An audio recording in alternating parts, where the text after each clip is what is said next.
So moving on to next slide, which will further help you understand that how ABM is different from inbound effort, because it can be confused because there are a lot of overlapping tools between these two steps, these two processes. So just let me first quickly explain to you people that what is how a inbound happens.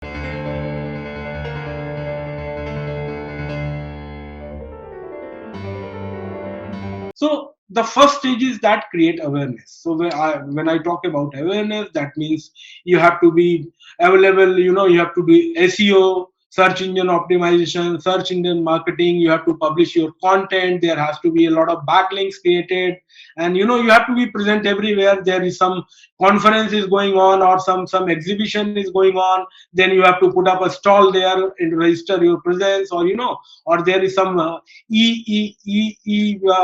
webinar or something going, so you have to be present, so that you create a lot of awareness in the masses. So that's why this, if you see, this is a broader level awareness program, so that if somebody is looking for that solution or that kind of a category or that kind of a product, your brand, your product should be present there and should be appearing in terms of the as a first choice. So that's why there has been a lot of focus on SEO, SEM. You optimize your keywords, you optimize your website, you optimize your landing pages, all these things. So by doing all these things, these are the inputs to a larger goal, that is creating the awareness of your brand, of your product, of your company, of your technology. So you do it on a mass scale here. So then what happens, if you have created sufficient awareness, then probably will people will start reading your blogs, reading your articles, landing on your website, reading about your products. So there will be, you generate a interest. So you create awareness to masses, then you further narrow it down to people who are actually interested in your products. Okay, then what happens, that there is a consideration. So consideration is that, okay, there was a need, somebody tried to search a solution for that, you appeared in the search, and then that buyer clicked, studied, read about your product and solution, and then as a consideration, what will happen, that buyer generally reaches out to the seller, that okay, buyer will fill up a contact form or maybe write them an email which is mentioned on your website, or can make a phone call if there is some hotline number, something like that. So all these things will happen, and then there is a purchase. So that is how this entire process flows, and this is the typical funnel, starting with a very very huge number of people who are aware, then a very very limited number of people who will show interest and then consider, and then finally a purchase will happen. So it's a top upside down approach basically. So but there it has got its own advantages. It's not that it is not relevant, it is very very much relevant. So why? Because there is the lowest possible friction, that okay, user, the buyer is deciding everything, so there is no friction in terms of till the time there is a purchase is being made. So the only friction that can happen is normally in terms of the pricing, or maybe some tailor customization of the solution or something like that. So the friction is very very low here. Then there is a very very high intent from the buyer, because the buyer is doing everything. Buyer has recognized the need, or something, some issue which needs to be sorted out.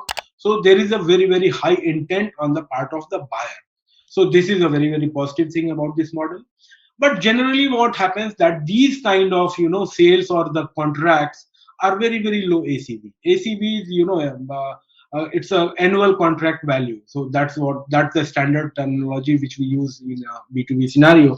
So these are very very small ticket items. That means the revenue from such deals will not be very large, because normally these things happen mostly in case of when you are selling a small ticket item, when something ready-made product which is very very small. So small, if I say, I cannot classify it in terms of the value, because maybe for an enterprise, $10,000 purchase is a small purchase from a buyer point of view. So they may take this route of an inbound, and decide and purchase online and finish off with the transaction. But for a small enterprise, even $1,000 purchase becomes a big purchase. So which involves a lot of deliberation or consideration and evaluation. So normally, so that's why I'm telling you that then for that organization this moves to outbound efforts also, because okay, they will interest and they will jump into this funnel immediately for a smaller organization making $1,000 purchase. So that's why I'm saying that generally there is a low contract value of such deals, such funnels. And but the beauty is that this is very fast. There is the total sales cycle maybe may run into days only, not even weeks. That okay, somebody recognized a need, issue, went online, did a lot of research, you are featuring in that, on top of that page search or top of that solution, and then there was a consideration and there will be a purchase. So the typical sales cycle of inbound efforts for a low ticket items runs into days, not even into weeks. So that's the beauty of this. It depends on what kind of product you have, so where you have to focus more. So that as a marketer, as a salesperson, as a department head of sales and marketing, these calls are to be taken, that okay, which route to take. Now moving on to the ABM. What happens that it's a personalized model, absolutely. So the first and foremost step is that you have to identify that okay, you are an organization, you are part of a B2B sales team. So you have to, for example, you are selling training solutions or digital transformation solutions. These kind of products you are trying to sell to the prospects. So first and foremost thing is that you have to identify that who are the people who may be interested in the solutions or the products which as an organization you are trying to sell.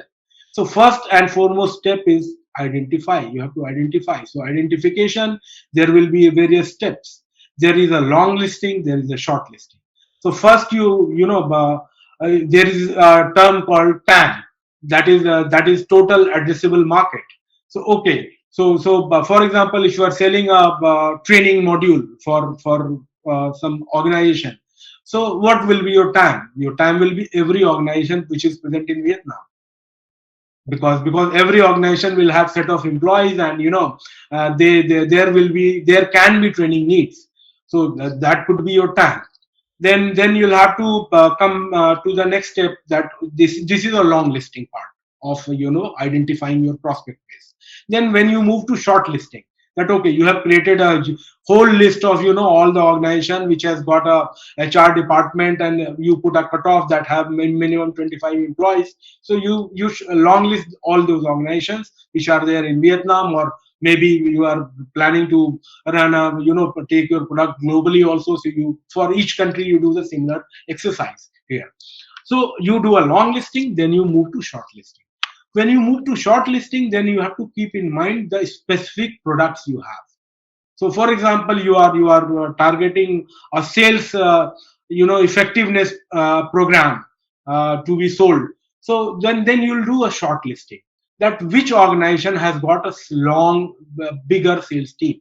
For example, it's a manufacturing industry, okay, or a export oriented unit which is working in Vietnam, has got 50 employees. So that was featuring into your long list. But when you start doing short listing for as per your product, what is your product? Your product is a sales effectiveness program. Okay, so you'll have to shortlist with the organizations which have a larger or a sizable number of sales team members. So it's a manufacturing company which is a export oriented unit. Like in Vietnam, you have too many. Entire Adidas shoes are being manufactured here in Vietnam and exported 100%. So that organization will hardly have one or two people in the sales team. So that is not your target. That's not a target set of account if you want to sell a sales effectiveness program. Maybe if you are selling something related to manufacturing effectiveness or productivity enhancement, something, then that can be your target. But if your product is sales enablement, then this is not your target. So that's how from a TAM you move to SAM, which is a short listing. SAM is serviceable addressable market. So that means you match your products to the long list of the to time, and then you create a short list that what products which you have got will fit into these kind of things. So you do a short list basis your products and services. So from a long list you come to short list, that is from time you move to sam. then then you have to also understand there is another step in shortlisting, that you have to clearly understand your product and understand your focus, that what is going to be your focus. For example, next 6 months your organization has decided that will be only selling e-learning modules, for example. Okay, so then you'll have to understand that, okay, out of these shortlisted 100 accounts, you have to further drill it down to those organizations which are digitally evolved, so that they can handle e-training module kind of a thing. So you will have to further break it down. So once you identify, so I'm only, all these examples I'm only sticking to this identification stage of the key of your account, target accounts.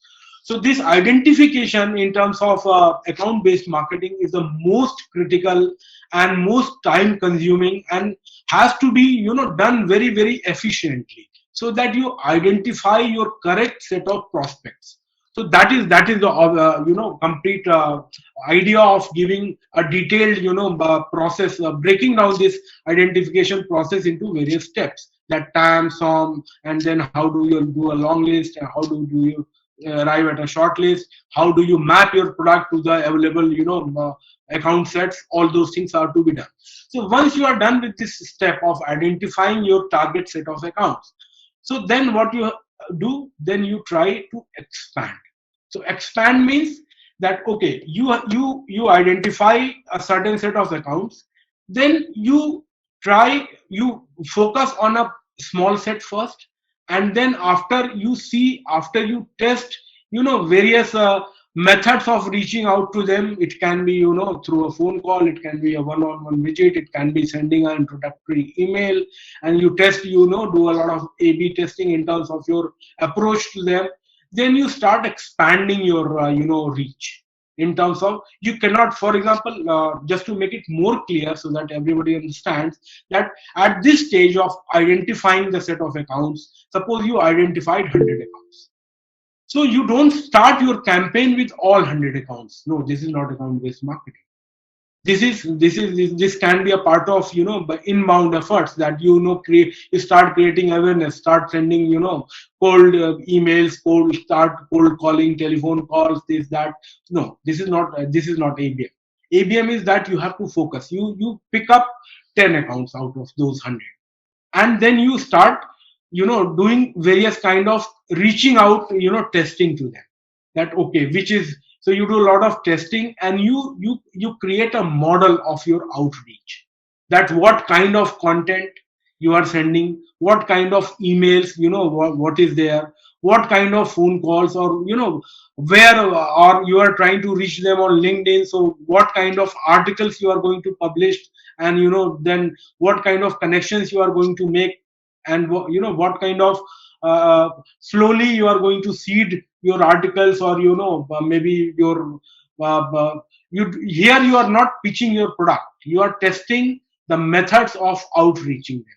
So once you do a lot of testing and see that, zero in on 2 3 4 things, and you set up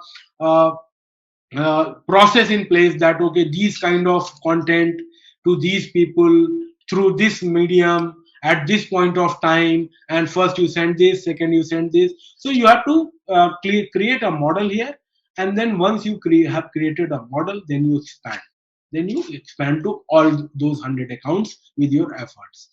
Then once you expand, you start targeting all those set of accounts, then you start engaging in terms of by sending them your content, see that if they are reading or not.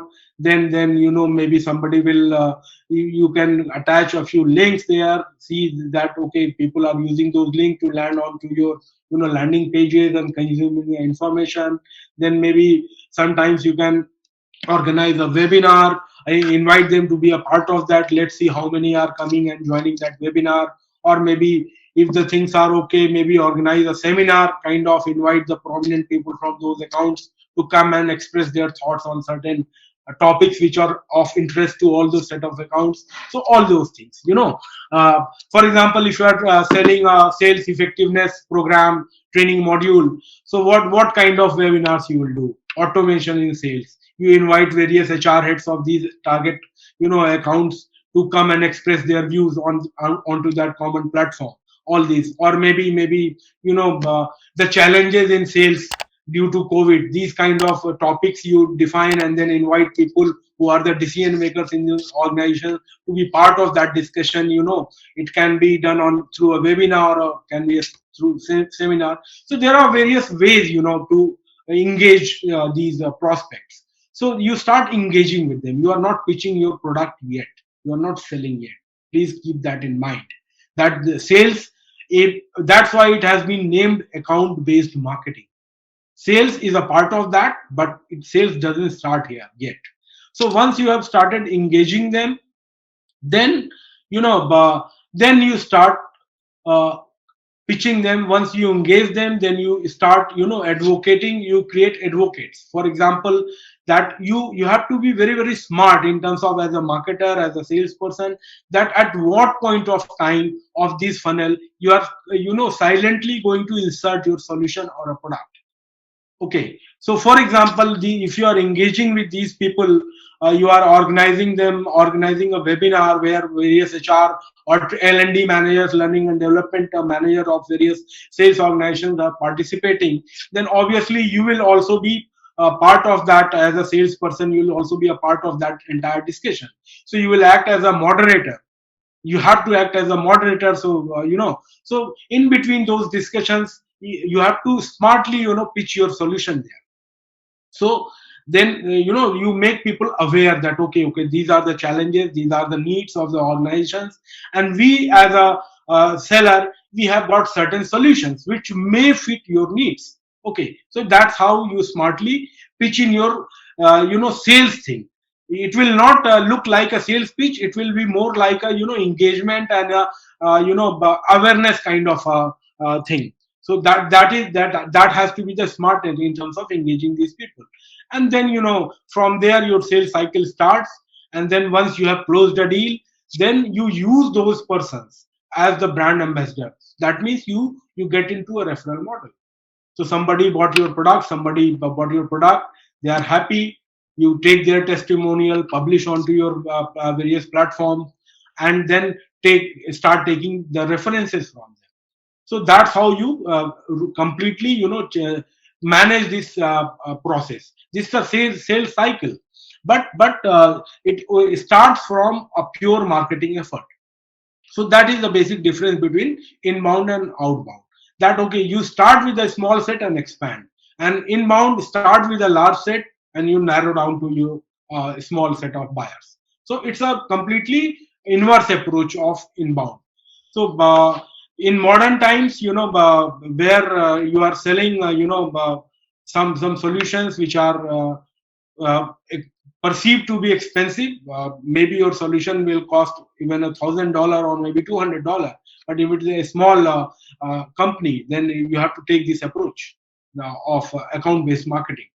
So because there are various advantages to this model. One is that it's a very very high fit model, because first you identify your right prospect.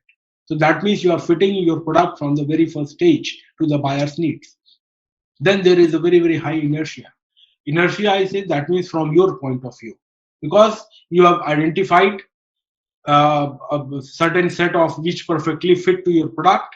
So from your side, you are very very confident, and as the buyer also gets to know that wow, this is the kind of product. So if you are filtered the by set of accounts very very well, so from your side the inertia will be very very high, and as the buyer will start getting to know about your product and services, there will be equally higher inertia from that side also.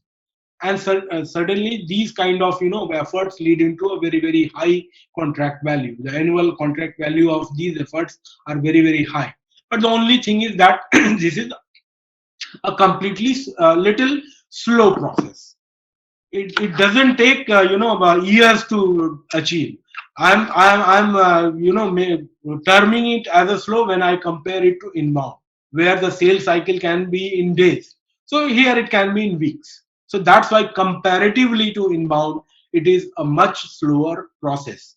But that's the way, you have to define that what is the kind of product you are selling, and what is the kind of target prospects you are going to hit and sell your product. So there has to be a combination of these two always.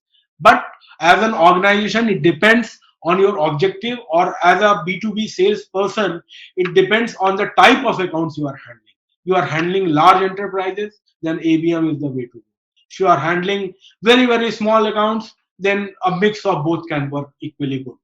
Or maybe inbound can work very pretty well. So it you have to decide on the basis of your industry, your product, and the kind of portfolio of accounts you are managing. So that's the basic difference.